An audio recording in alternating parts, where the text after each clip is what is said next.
Bonjour à tous, une autre histoire de famille pour ouvrir son rencontre à 15 avec les Sergueïev père et fils. Leur club Montauban, leader de la Pro D2 avant la 19e journée. Les Sergueïev, ce sont deux générations fidèles au vert et noir de l'USM.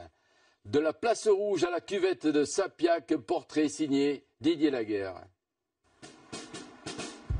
Père et fils, leurs points communs sont nombreux. Physiquement d'abord, tous deux frôlent le double mètre. Sportivement ensuite. L'essentiel de leur carrière, ils l'ont fait sous les couleurs de Montauban. Autre chose encore, l'un et l'autre se prénomment Serge, Sergueï en russe.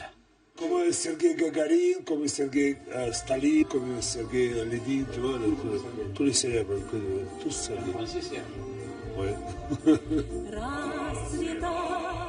Au pub tenu par Sergueï, tout rappelle le pays natal, la Russie. C'est là-bas que son histoire a commencé, voilà 51 ans. Du basket, du judo, du ski de fond pour commencer, et puis du rugby sous les yeux d'un spectateur peu ordinaire. Dirigeant de Montauban, par rapport à son travail, il était à Moscou très souvent. C'est lui qui allait assister au match de championnat de Russie. Il m'a vu jouer et voilà, il m'a proposé de venir jouer ici, en France. 1990-2005, 15 saisons à Montauban, malgré les sollicitations d'autres clubs, Sergueï est devenu dans le Tarn-et-Garonne un vrai monument. C'est un gars qui sait courir, qui sait sauter, qui sait lancer, qui vous le mettez sur un terrain de basket, il est number one, vous le mettez avec un ballon de foot, il sait jouer, vous le mettez sur du sprint, sur des courses longues, il sait faire, il sait tout faire sportivement. 26 sélections sous les couleurs de son pays, il est à ce jour le seul joueur russe à avoir battu à 2 reprises les All Blacks avec les Barbarians.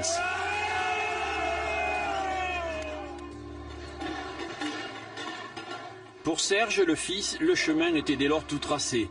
Lui aussi est né à Moscou, lui aussi a touché à tout, judo, basket, avant d'opter pour le rugby.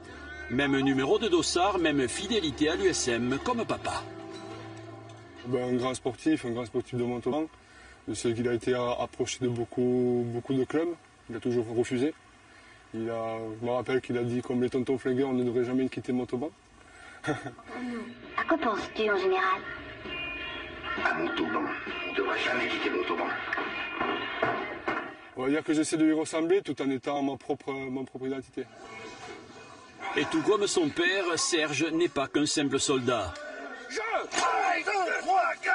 À 29 ans, l'âge de la maturité, avec plus de 100 matchs joués sous les couleurs montalbanaises, il est aujourd'hui devenu un exemple à suivre, une référence pour ses partenaires. Serge, c'est un garçon important du vestiaire, même s'il est un garçon discret, c'est que dès qu'il parle, on l'écoute, parce qu'il parle pas pour rien, quoi. Il a une importance dans ce groupe. Et Sergueï et Serge, 2 vies consacrées pour beaucoup au rugby et des liens affectifs qui ont pu par instant en souffrir. Confidence. Ce que je regrette, moi, peut-être qu'avec ma carrière rugbystique, surtout au début, j'étais beaucoup absent. Ce que je regrette, c'est ne pas profiter de lui quand il était enfant. J'en veux pas du tout parce que c'est quelque chose de normal, même moi je le vis un petit peu. J'ai des enfants, on vient le voir souvent avec ma femme. Ça fait plaisir de rattraper le temps perdu, on rigole tellement bien, on se fait des blagues, on a à peu près la même mentalité. Tel père, tel fils, ce vieux dicton prend ici tout son sens. Pour le bonheur de Sergueï et de Serge, pour le plus grand bonheur aussi du peuple de Sapiac. Sergueïev et Montauban ce dimanche à Mont-de-Marsan en clôture de la 19e journée de Pro D2. Voilà qui nous amène aux autres affiches.